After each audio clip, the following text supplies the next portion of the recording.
You see they're dry. You see there's no marrow in the bone. You see they're scattered all over the valley. They ain't even full skeletons. I mean, the bones are scattered all over the valley. They're just bones. But answer me a question, Ezekiel. Can these bones live? Ezekiel answers the only way he knows how to answer. Lord, you know. Critical race theory was born out of critical legal theory. Am I teaching y'all something today? There emerged two common beliefs linking all critical race theories. First, white supremacy has subordinated black people and other people of color. That's just a fact. How in the world are you going to fight against that being taught in any school? White supremacy has subordinated black people and other people of color. That's a fact. Why don't you want that to be taught in school? You let your schools teach us that Columbus discovered America. That's a lie. You let your schools teach us that George Washington couldn't tell a lie. That's a lie. You let your schools teach us that some slave owners were beneficent and good slave owners. There were no good slave owners. Anybody who owned people was evil. That's a lie. You let your schools teach us that Abraham Lincoln was good for Negroes. No, Abraham Lincoln was trying to save the Union. And Abe Lincoln himself said if he could save the Union and keep black people in chains, he would do it. That's a lie. Come on, somebody. You let them teach us about a white Jesus. You let them teach us that Native Americans were the aggressors. Come on, somebody. That white folk had a manifest destiny and that the pilgrims were good to Native Americans. That's a lie. All day, every day, you let them teach us lies. All throughout my history in school, I was taught lies. But you got a problem with critical race theory because it teaches the truth that white supremacy has subordinated black people and people of color. The right to bear arms. Let me just back up a little bit and let me take you on back to the late 1960s when Ronald Reagan was the governor of California. And they were oppressing black folk, and a group of men and women known as the Black Panther Party decided that they were going to defend the rights of black folk. And the Black Panthers decided that the Second Amendment wasn't just for white folk. So they strapped themselves with guns and showed up at the Capitol in California. And when they saw them Negroes with guns, come on, somebody. That's why I say if you ever really want to get gun laws changed, just strap all these Negroes up. They'll change them laws before the week is over. When the Black Panthers, watch this, I want you to read, the California legislator passed what was called the Mulford Act. It was a gun control act that decided who could get guns, who couldn't get guns, what could be in your background, what couldn't be in your background. It was the first time in history that the National Rifle Association, the NRA, supported restrictive gun legislation, all because black folk had the nerve to get strapped. Look at your neighbor and say, neighbor, go get strapped. Amen, somebody. Y'all gonna say Bishop told us to get strapped. I said it. Go get strapped. It just got real quiet up in here. But y'all already know I'm a triple P. Amen. Y'all know what a triple P is, right? A pistol packing preacher. Amen, somebody.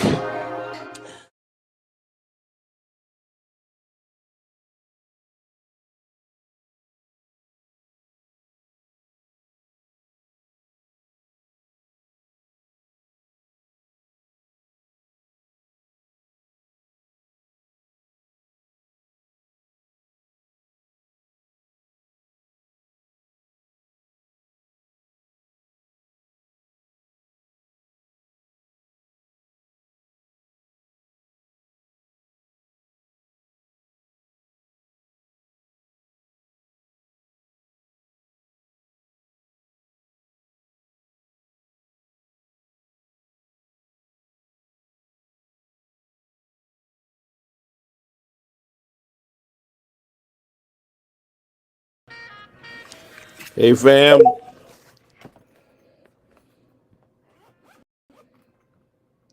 Good morning.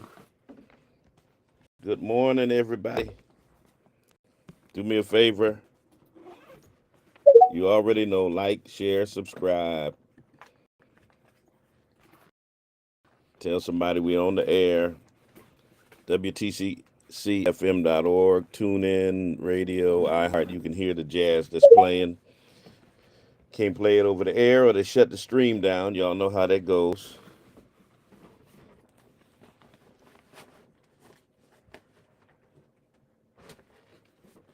TGIF, thank God it's Friday. We ready to get it in. Y'all ready? Let me get my Instagrammers on here. Let me get the gram in.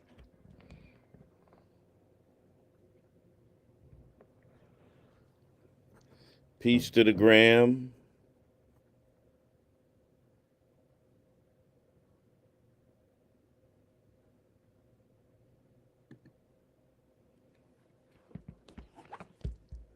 Got the gram in. All right, we ready to rock and roll. Got YouTube in. Got the Twitter space in.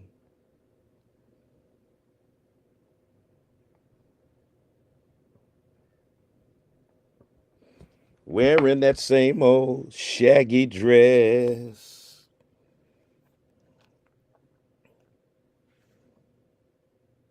When she gets weary, try a little tenderness. Got the Otis Redding popping, y'all. Y'all know how we do on Fridays. You know she's waiting, anticipating.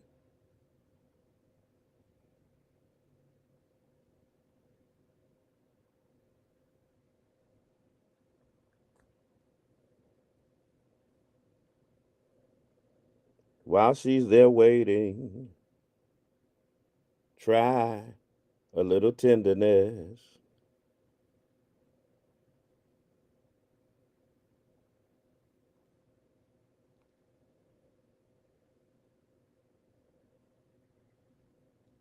Just sentimental.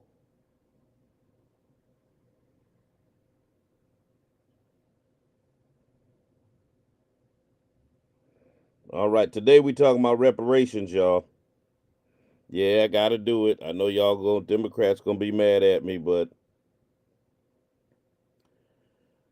uh, Vice President was on with Charlemagne the God, and the question about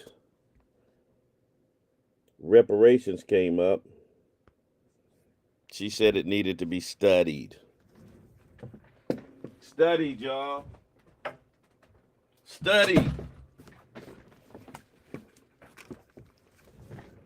What more studying do we need to do on reparations? It's old, period.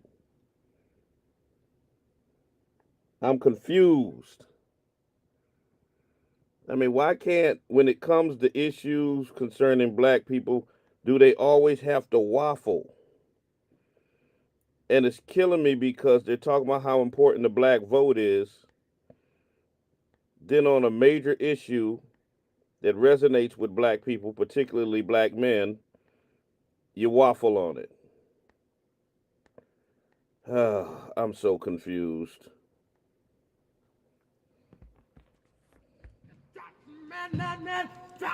Try a little tenderness.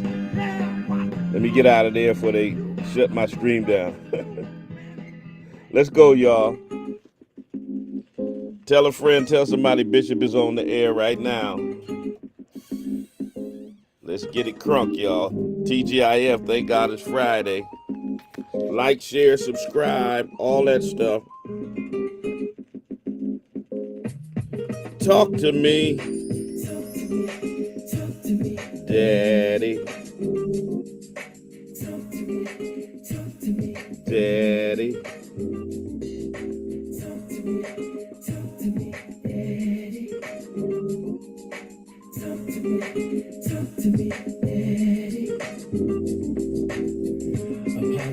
attitude says everything about you. Attitude is a little thing that makes a big difference. Every day you get up, you've been given a gift. That's why they call it the present. And All right. of how you unwrap it. Let's get it crunk, y'all. History, tomorrow's a mystery, today is a gift. So don't let the pain of your past bleed into your present and poison your future. Stop replaying the movie. Stop replaying the movie, y'all. When it's done with you, be done with it. If it seems like you keep running into pigeons, it's an indication that you're flying too low. So set your sights a little higher. Remember, eagles fly by themselves. If you can see the invisible, you can do the impossible. Allow your challenges to be a stepping stone to propel you into new possibilities. So be discontent with your past. All right, be discontent. You're only as great as your last success. So maintain your hunger and your passion. Remember this: within every seed there is a tree, in every tree there is a forest. Who and what you were born into is simply the environment to prepare you for your ultimate purpose. It was not a setback, it was a setup. Your purpose and potential is bigger than your past pain or problem.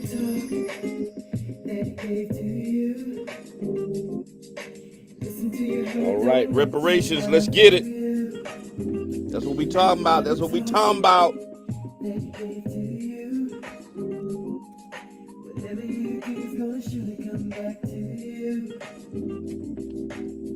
Successful people will do the things they hate to get the things they love. Much of life is about sacrifice. You got to give up something to get something. Success is not about what you've accomplished, but it's what you have overcome. 90.7 WTCC. Good morning. Welcome to the Black Love Experience.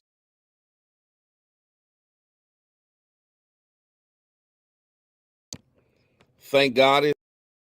I want to thank my brother, my frat brother, for bringing us up until the 9 o'clock hour. And of course, you can hear Ernie every Friday morning. Bring you the best in gospel music, inspiration. Good way to end your work week and to start your weekend.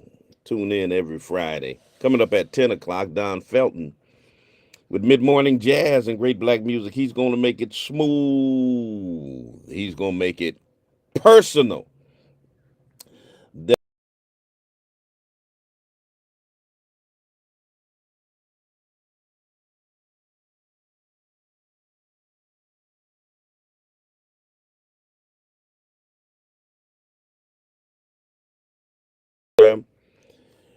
But the conversation came up because Vice President Harris was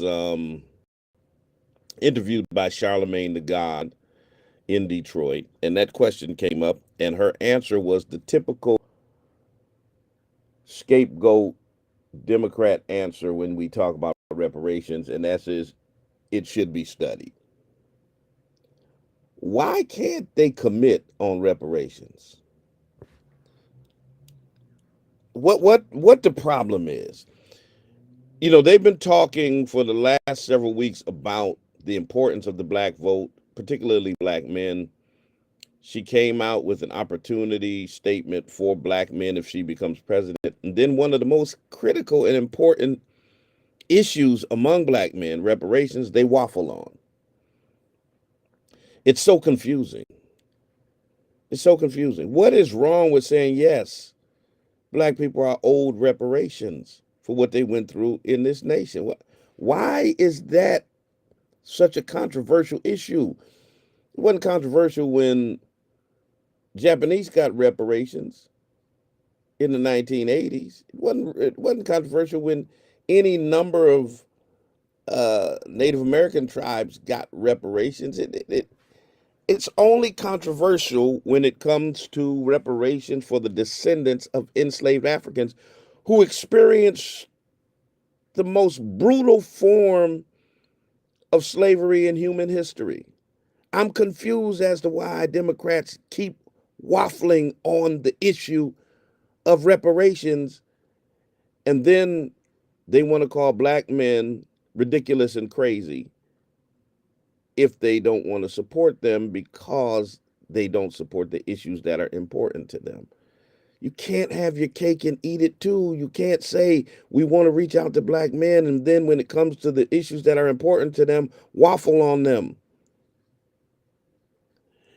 Sonny Hostin was talking about the work that Democrats had to do, and they said they have to reach out to the 58% of white women who supported Trump. They got to reach out to the high number of Cuban men who support Trump. But then when describing black men, she said we have to reach out to the ridiculous and crazy black men. How come everybody else was just regular with no adjectives? White women didn't have an adjective. Cuban men didn't have an adjective. But when you got to black men, they were ridiculous and crazy. That's not how y'all gonna win black men. Disrespecting them, calling them crazy, and that who told y'all that was the game plan? It's like you're dropping the ball weeks out from the election. What is wrong with y'all? 413-736-2781. 413-736-2781. Rep your city, rep your town. Let me know where you're chiming in from. Definitely want to shout out your city or your town. Don't go nowhere. We coming right back. All right, we'll be right back. Keep it locked.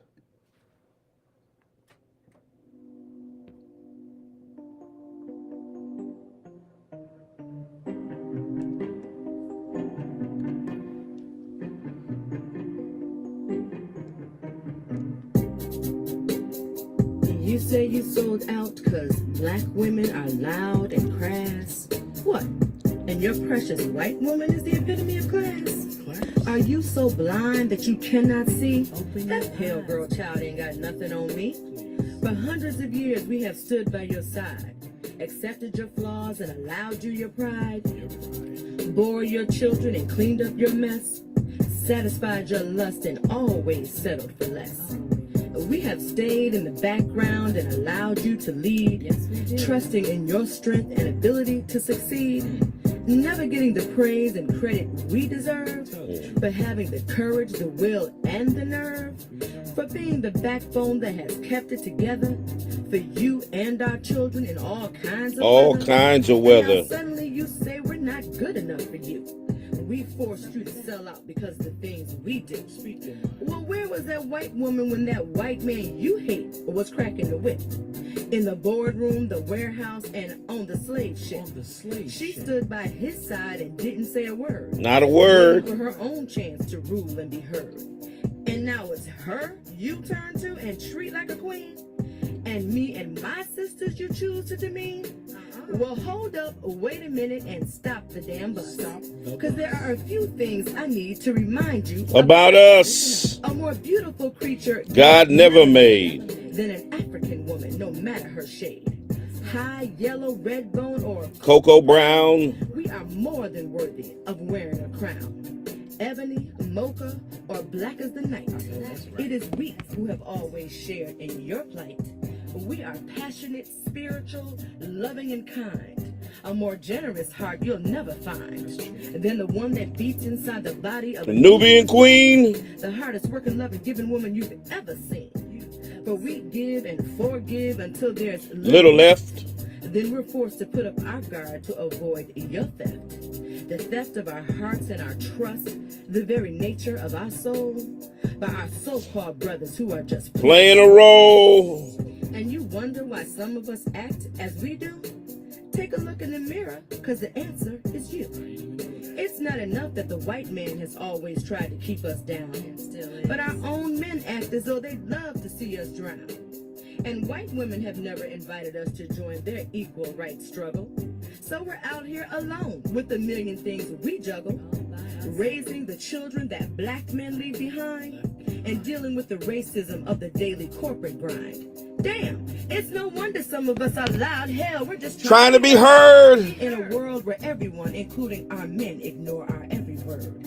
Where are the brothers who understand a black woman's worth? Right here. Who will protect and stand by us, for we are the salt of this earth. We birthed you, raised you, and showered you with love. It was we who taught you to love your creator above. We gave you all we had and taught you to be men. Open your eyes, it is us, your black sisters, not Bo Derek's kind who rate a perfect 10. And one final word for the sellouts who claim to be brothers. When you turn your back on us, you disrespect your mothers. Did you hear that? Did you hear that? This is a response to the sellout. 90.7 WTCC. Good morning. Welcome to the Black Love Experience. That's a response to the sellout. Y'all know who you is. That's bad English, but that's good preaching.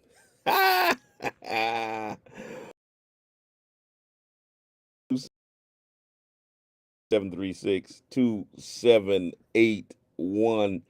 It is 17 minutes past the hour of 9 o'clock, and you're listening to another edition of the Black Love Experience. Once again, shout out to the venerable, iconic civil rights legend right here in our city, former state representative Ben Swan, who is the architect and host of the Black Love Experience,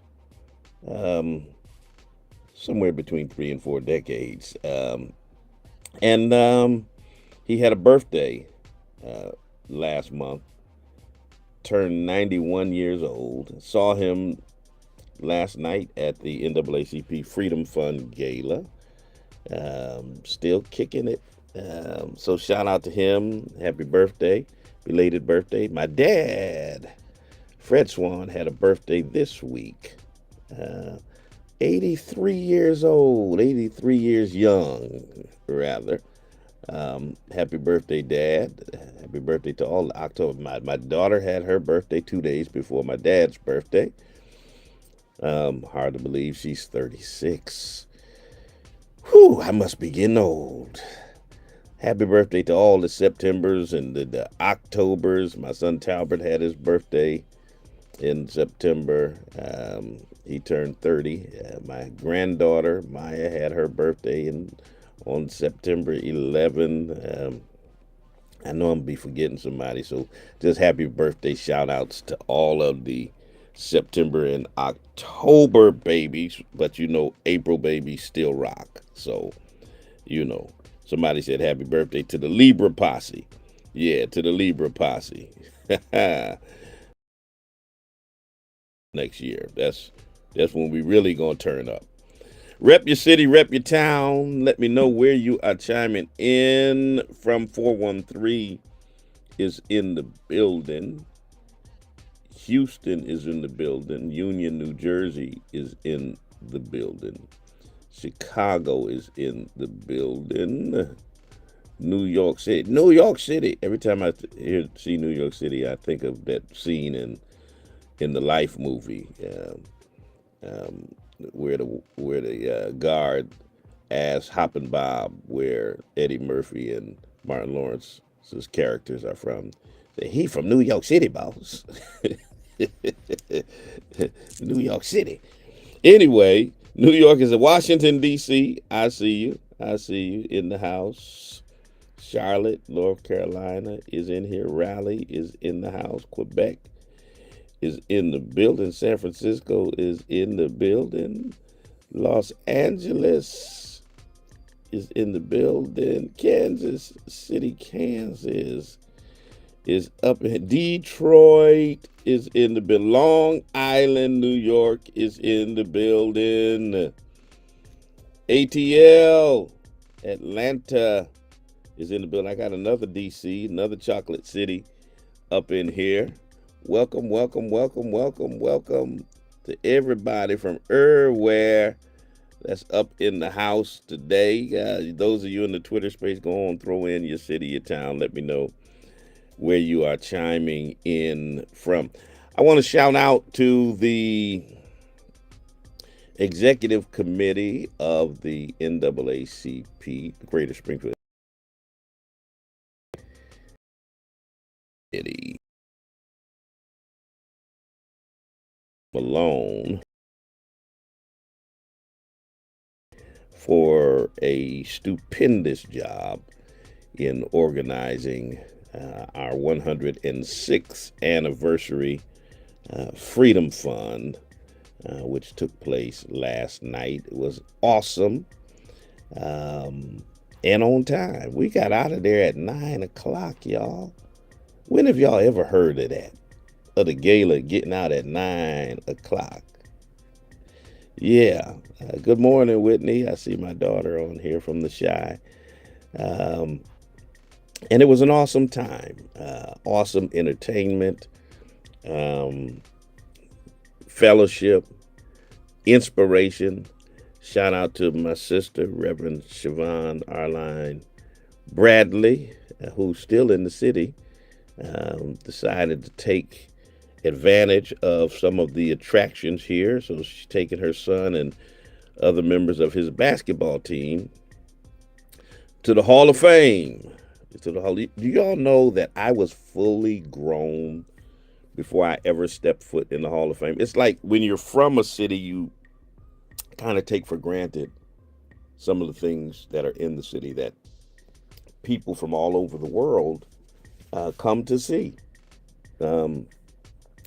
Right now, during the fall, people from literally all over the world are coming to New England to look at the foliage, look at the leaves turn colors, and they come to see that. They literally come and stay in hotels, and we see it all the time, so it ain't no big deal to us. And we like, why are y'all spending money just to see these leaves?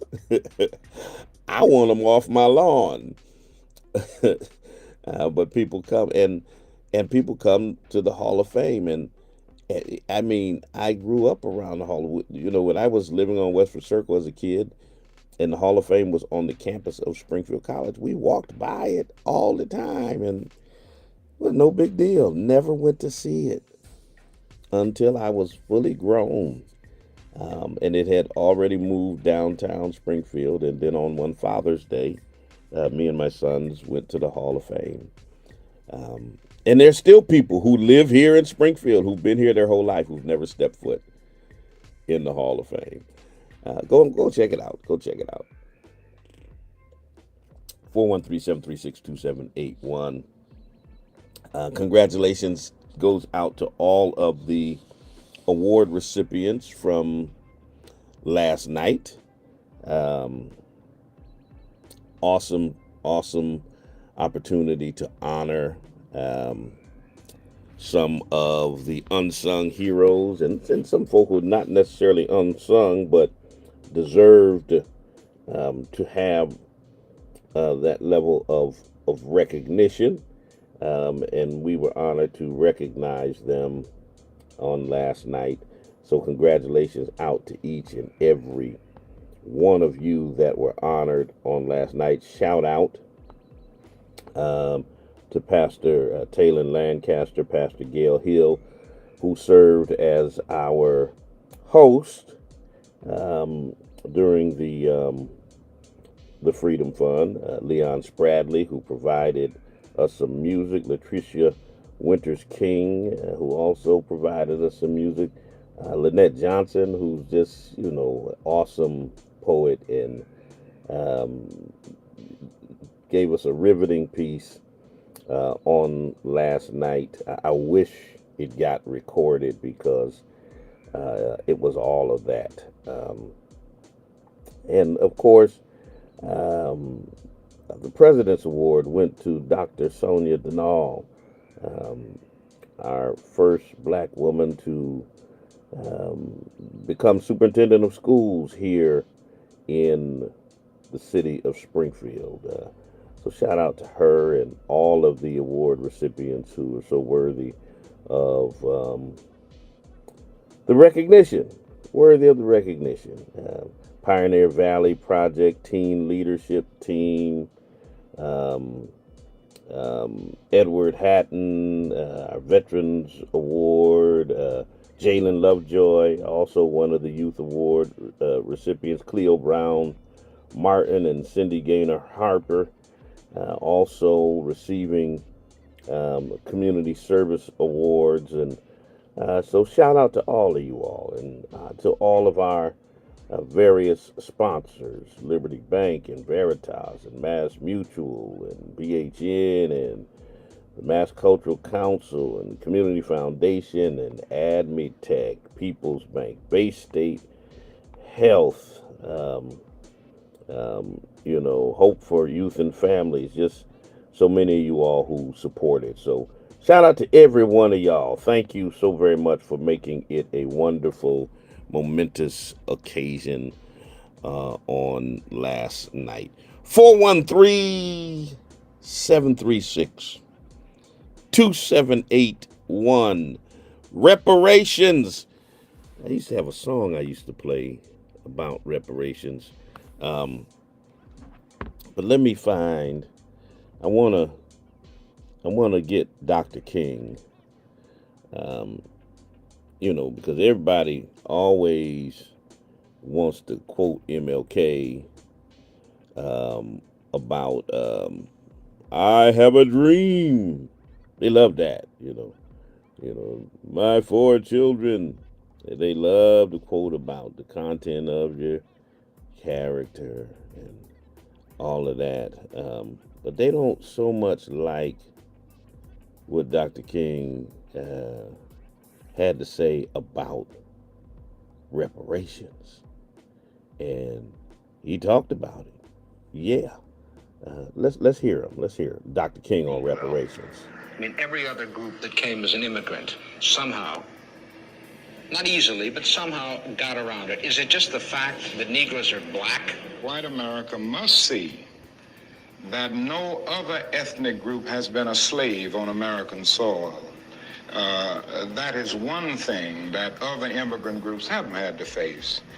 The other thing is that the color became a stigma. American society made the Negro's color a stigma. America freed the slaves in 1863 through the Emancipation Proclamation of Abraham Lincoln, but gave the slaves no land or nothing in reality, and as a matter of fact, to get started on. At the same time, America was giving away millions of acres of land in the West and the Midwest, which meant that there was a willingness to give the white peasants from Europe an economic base.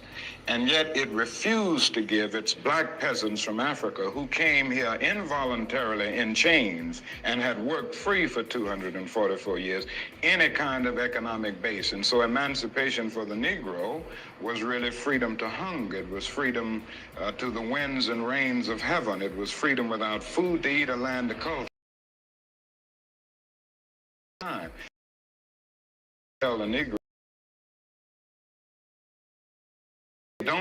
they don't look over the legacy of slavery and segregation. I believe we ought to do all we can and seek to lift ourselves by our own bootstraps. But it's a cruel jest to say to a bootless man that he ought to lift himself by his own bootstraps. And many Negroes, by the thousands and millions, have been left bootless as a result of all of these years of oppression and as a result of a society that deliberately made his color a stigma and something worthless and degrading. Woo, yeah. So he talked about how they gave white immigrants, land grants and all of that kind of stuff. If you continue to listen to that interview, he talks about when they get to Washington, because they were planning a second march on Washington. And Dr. King said, and when we get to Washington, we're coming to get our check. And he was talking about reparations. Folk don't like to talk about the fact that Dr. King was down with reparations. Yeah, don't like to talk about that. Matter of fact, they try to use Dr. King against reparations. Say Dr. King would want you to pull yourself up by your bootstraps. That was his spiel on the bootstraps. It's a cruel thing to ask a bootless man to pull himself up by his bootstraps. And the Reverend Dr. Bernice King puts them in check when they start to tell folks that her daddy was against reparations. She checks them real quick, okay, for sure. Brookhaven chapter NAACP. Good morning to you. Good morning to you. So the issue of reparations, for descendants of enslaved Africans is really one of the profound moral and historical issues of significance of our time. It represents more than financial compensation. It's not a handout. It's not an entitlement. If you owe me money, you can't tell me giving me what you owe me is an entitlement or that I'm looking for a handout. I'm looking for what is owed. We never got our 40 acres or our mule. None of that. And I know, white Americans are so disingenuous when it comes to this issue because they say, none of you were slaves, and none of us ever owned a slave. But you all know how this goes. If your daddy dies and somebody owed your daddy some money, y'all looking for them to give you the money that they owed to your daddy because that money would have been passed down to you. That they understand that concept, except for when it comes to reparations, except for when it comes to the fact that generations of my family were uncompensated for 244 years of slave labor, for Jim Crow sharecropping and segregation. And so you owe us something. Nas said, owe me back like you owe your tax. Owe me back like 40 acres to blacks. You owe us something. It's not a handout. We're not begging for an entitlement. We're saying, pay us what you owe us. That's real simple stuff. Good morning, caller. You're on the air. Good morning, Bishop. Good morning. Your topic. Thank you for your discussion and dialogue about reparations because we are owed. And the thing is, if they pay us, for our 400 years of captivity in America, where would we put that money? Where would we put the reparations? In their banks and in their institutions? Or would we be able to get a land of our own? Dr. King turned around and said he felt that he was leading his people into a burning house, and he started boycotting, and he was starting to say, let's take our money out of this bank and put it in another bank. So the question I have is, even if we did get reparations, what do you think we would invest in? Where would we put it? In a land of our own or in banks that we own? Okay. Well, that's a good question. I've got two responses to that. First of all, of course, if black folks had the capital, the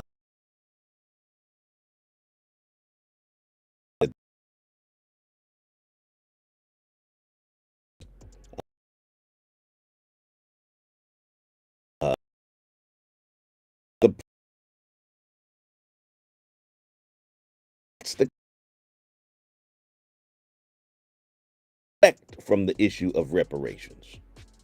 They ask the same, where would you put the money? What would you do with it? If black people, and we do that as well. Black people get on that same bandwagon with the narrative. If black people got reparations, they wouldn't do nothing but go out and buy a bunch of cars. They wouldn't do nothing but do this. They wouldn't do nothing but do that with the money. So why would you give it to them? And I don't like that conversation, because here's the thing. Here's the thing. If you owe me money,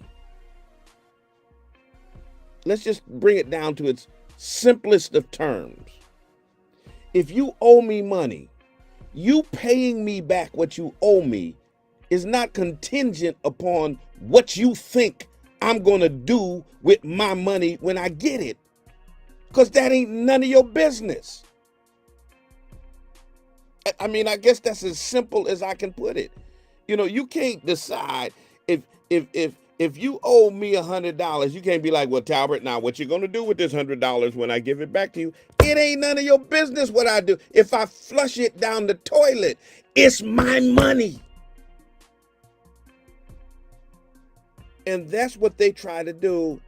That's the conversation they try to have about what would black people do with the money and yada, yada. It don't matter what we gonna do. It don't matter if we all go to the BMW dealer and buy BMWs with the money. It don't matter if we all go on vacation. It don't matter if we buy all of the flat screens off of the shelves of all the Walmarts in the country. It ain't none of your it. You just owe us the money. And this is the only conversation where people are owed. It can the deciding factor of whether or not we give it to you. I mean, that's crazy. If anybody who owed me money ever asked me, what you gonna do with your money when I give it back to you? My response is gonna be none of your business. So that's my other answer to that question. So yes, it would be nice if we had black banks, black businesses, if we had land, if we had other things that we could invest in that would benefit our community. That would be an ideal situation. But if we don't, that doesn't mean that they still don't owe us. 413-736-2781. Good morning, caller. 413-736-2781. Good morning, caller. You're on the air. Yeah, good morning, Bishop. Man, it's a blessing to hear you. You hit it right on the button. If I got my money, that's my money. Absolutely. But I want to bring it back when the black people in Springfield had the North End. And all these black businesses, they were putting their money into their black businesses. They was buying from their black stores. And as soon as they started doing that and they started getting successful, look what they did. They genocided it, put a highway right through it. Yeah. Every time black people get together and start taking care of black people, they find a way to genocide you. So you have to so like you say, my money is my money. What I'm gonna do with my money is my money. But when black people get together, they're always gonna find a way to genocide you. Thank you. All right. Nobody asked Japanese Americans. Ronald Reagan signed into law paying reparations to Japanese Americans for Japanese Americans being held in internment camps during World War II. You could use the same arguments in that case. It was the 1980s before they paid reparations for what happened in the 1940s. Somebody could have easily said, well, we're not the ones who put y'all people in internment camps. None of y'all was held in internment camps. We shouldn't have to pay you nothing. They didn't study it. Nobody studied it. Nobody said, well, I believe that reparations to Japanese Americans should be studied. No, they just made a decision. We're going to give them X amount of dollars each. Reagan signed it into law and they paid them. And nobody asked Japanese Americans who were held in internment camps for 3 years Nobody asked them, what y'all gonna do with the money if we give it to you? But black people could be held as slaves for 244 years. And we got to answer all kinds of questions of what we gonna do with our money if we get it. Come on, man. Come on. Let's listen to what Vice President Harris had to say about reparations. Now, once again, let's add context to this. In the midst of the conversation about the black male vote, in the midst of Sonny Hostin calling black men ridiculous and crazy, in the midst of Kamala Harris releasing her agenda for black men, she's asked this question in Detroit on one of the most critical issues for the black men who don't want to support Democrats. And she fumbles the ball on this question by saying, I think it should be studied.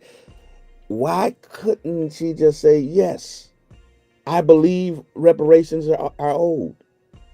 What is the problem with admitting that? Let's take a listen.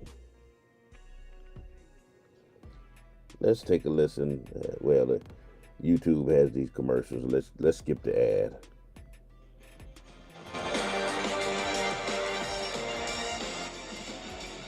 All right, that's not it. Okay, let me go back. Let me see if I can find the right one. That one ain't the right one. Let me see.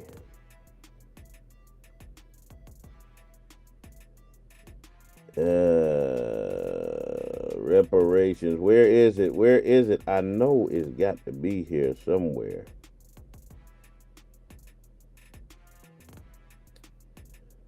All right, y'all give me a minute to find it. I don't want to play the whole interview, and I got the whole interview playing here.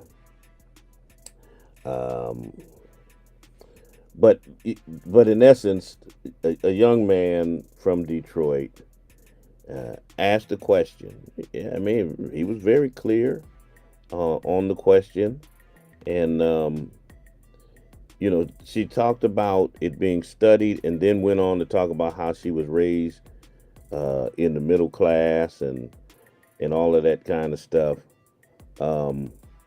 It just, I mean, what frustrates me is that she should have known the question was coming. Should have known the question was coming. And as to why she wasn't prepared for it, particularly when she knew it was coming. That is what baffles me about it. And I think it should be studied was clearly not the answer. Let's take a listen. Let's see. One thing they've been saying, a lot of your press hits get criticized. Folks say you come off as very scripted. They say you like to stick to your talking points. And some media says you have... That would be called discipline.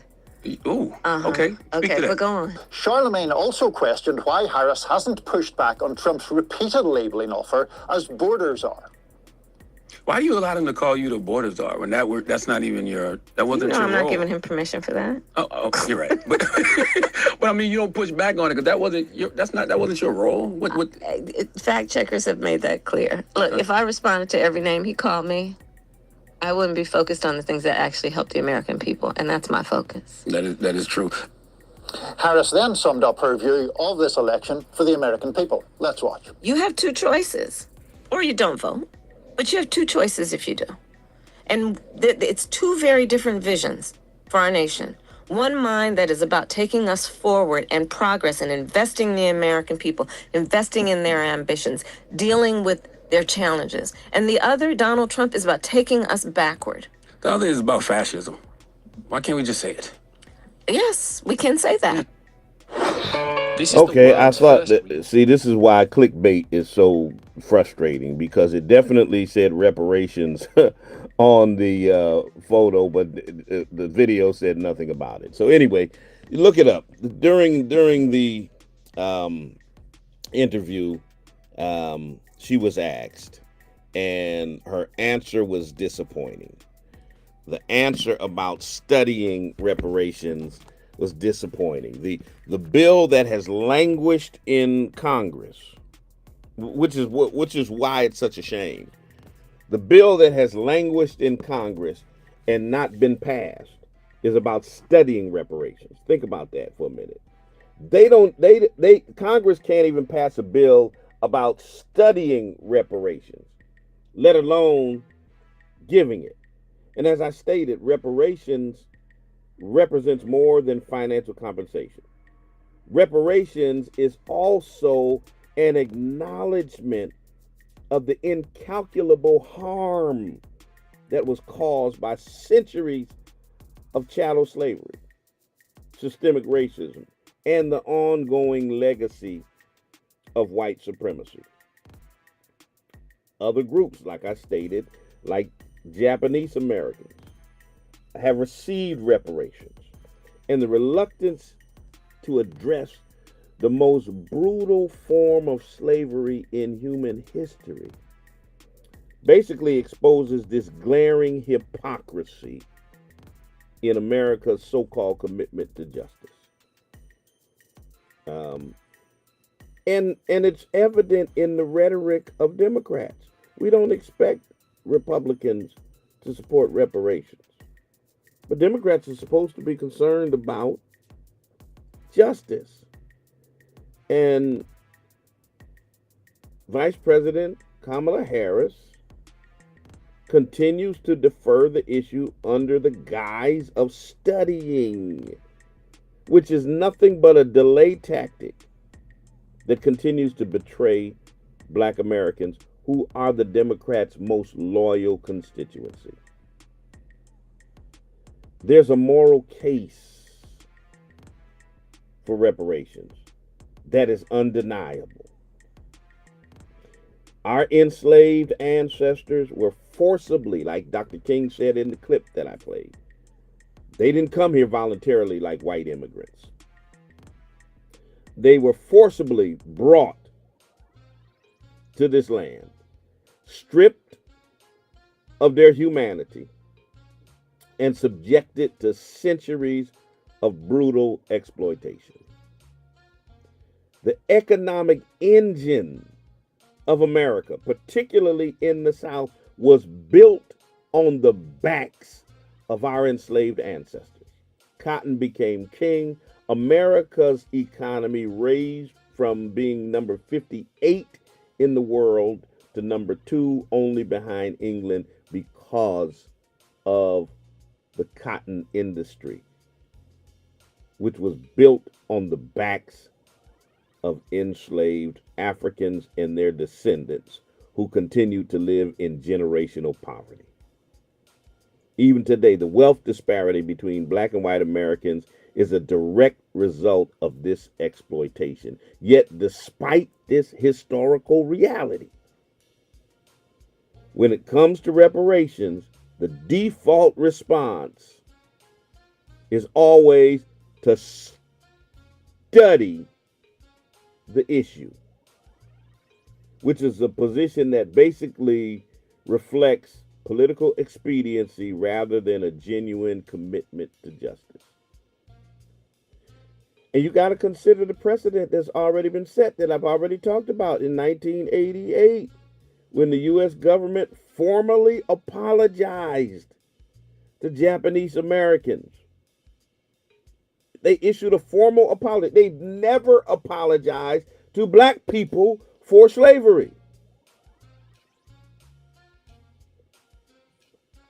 They issued a formal apology and provided reparations in financial compensation. That's the other thing. Whenever we talk about reparations, people talk about, well, maybe we can get reparations and not in cash payments. Maybe we can get it in student loan forgiveness. Maybe we can get it in having our taxes deferred. They come up with a number of things. They gave Japanese Americans financial compensation. Native American tribes have received restitution for the theft of their land and the genocide perpetrated against them in financial contributions. Holocaust survivors and their descendants have received reparations from Germany. They've even received reparations from America when America had nothing to do with the Holocaust. And so the question becomes, why is it that when it comes to reparations for descendants of enslaved Africans who endured the longest and the most egregious form of state-sanctioned violence in U.S. history, and I submit to you in world history, the response is a constant call for some more study? Why is that? I submit to you that the answer lies in the political calculations of those in power, particularly Democrats who have long relied on the unwavering support of black voters while offering little in return when it comes to transformative policy. She doesn't want to lose white votes by saying, yes, I support reparations for black people. Let's just keep it a buck. Good morning, caller. You're on the air. Good morning, Bishop. Yes, I agree with you that it lies in the political powers, because the cons, they're looking at the cons as a negative thing for them. No one currently living is responsible for righting the wrongs committed by long dead slave owners. This is one of the cons that they're adhering to. Yet white people benefit from the financial gains of those slave owners. And they know that. They know they're benefiting. Yes, sir. And the idea of reparations is demeaning to African Americans, and it would further divide the country along racial lines. This is what I looked up on Google. And I said, oh my goodness, this is what they're saying, that it would further divide races in the country. And it says reparations would be too expensive and difficult to implement. Now that's not true. But yet when we were going through the pandemic, they found trillions of dollars to pay stimulus to. And here's the thing, what people don't understand, because people think about stimulus in the forms of $1,200 and $1,400 stimulus checks to individuals. That wasn't the bulk of the stimulus package. The bulk of the stimulus package was in multi-millions of dollars that went to corporations and to millionaires. Literally, millionaires got millions of dollars in stimulus money. They found trillions when it comes to stimulus. They're always broke when it comes to reparations. That's right, because they know that it would benefit us and that we'd be able to rise. Like the famous poet Maya Angelou said, and still we rise. We've been pulling ourselves up by our bootstraps. We've been doing that since we got here to this country, and we're still pulling ourselves up by our bootstraps. So keep on preaching, Bishop. The word is powerful, you know. All right. It needs to go out. Thank you. Thank you for your call. Let me get Wesley in the Twitter space. Wesley, you got a good name. That's my middle name. You're in the space. Good morning. Wesley is connecting. 413-736-2781 is the number here. I'll take your calls till show close. Good morning. Can you hear me? Good morning. I can hear you. Okay. Just a disclaimer. I don't live in the United States, but I do follow international politics. What I want to say is that when it comes to reparations, I don't think that it's actually quite disrespectful for any politician to say that reparations must be studied. What we need to do is that we need to study Black history, we need to study African history. And when you do study African history, you're going to find out that there is a necessity for reparations to happen, because slavery was about 400 years, segregation was about 100 years, and then you have mass incarceration. So all of those three things, if you look at the history of America, you need Black people deserve compensation for all of those three things. So instead of studying reparations, we need to study African American history, and by studying African American history, we will then have a reason as to why they need reparations. And another thing I want to add is this. When it comes to reparations, I also believe that simply focusing on cash is a bit of a distraction, because in 1931, the United States Federal Reserve took the U.S. currency out of the gold standard. So today's money is actually fiat money, and fiat money is not backed by a commodity such as gold. So by simply focusing on cash alone, we are actually, it's a disservice. We need to focus. Reparations should be more than just cash. It should be things like arable land ownership, owning property, owning the stock market, owning gold, owning silver, tax exempt status, receiving military equipment for defense, things of that nature. And that's something that most people don't want to talk about. The focus is always cash, cash, cash, but there's more to reparation than just cash. All right. Appreciate your call. 413-736-2781 is the number here. With a few minutes left, if you want to chime in on the conversation. Basically, the Democratic Party has historically benefited from the loyalty of black voters, but on key issues like reparations, there's a clear pattern of avoidance. We want to keep kicking the can down the road. We want to put forth legislation. And the problem is, I think it's HB 40, House Bill 40 or something like that, that talks about the study of reparations. That was promulgated by Democrats. Instead of promulgating a bill that talks about paying reparations, they promulgated a bill that talks about studying reparations, so they can seem like they're concerned about reparations, but they're just kicking the can down the road a little further. And so I think VP Harris's refusal to commit to reparations is just one example of so many examples of how they give lip service to being concerned about the issues that affect black people. But they play these little games so that they can avoid actually committing to them, and therefore avoid ticking off their white constituencies, because that's basically what that's about. It's like, I'm not going to say that I'm down with reparations in order to satisfy our black constituents, because I don't want to tick off white folks who may be against reparations. So we're going to default to, yeah, I believe in studying reparations. Studying it for what? Studying it for how long? Who's doing the study? And what does the study consist of? I mean, how much studying do you really have to do to figure out that enslaving people for 244 years and then having another 160 years of segregation, mass incarceration, etc., should result in fair compensation? Yeah. Anyway, I got to move out your way. Don Felton is coming up next with Mid-Morning Jazz. He's going to make it smooth. He's going to make it personal. So keep it locked right here on WTCC. If you're looking for a place to worship, check us out at the Spring of Hope Church of God in Christ, 35 Alden Street, Springfield, Massachusetts. The Brick Church right there on Bishop Talbert Swan Way. 11 o'clock a.m. on Sunday, prayer, praise, and preaching. We're building better tomorrows by changing lives today. I'm out of here. See you Monday. Till the next time I talk to you and you talk to me, always remember, God loves you, and so do I. Peace and blessings. This one is for all the brothers that passed, but more particularly one because it affected me drastically. I remember my sister gave me the call and I was in awe. Matter of fact, it felt the farthest from reality. She seen somebody post RIP with his name, and I said I doubt it's the same friend I had since the 7th grade.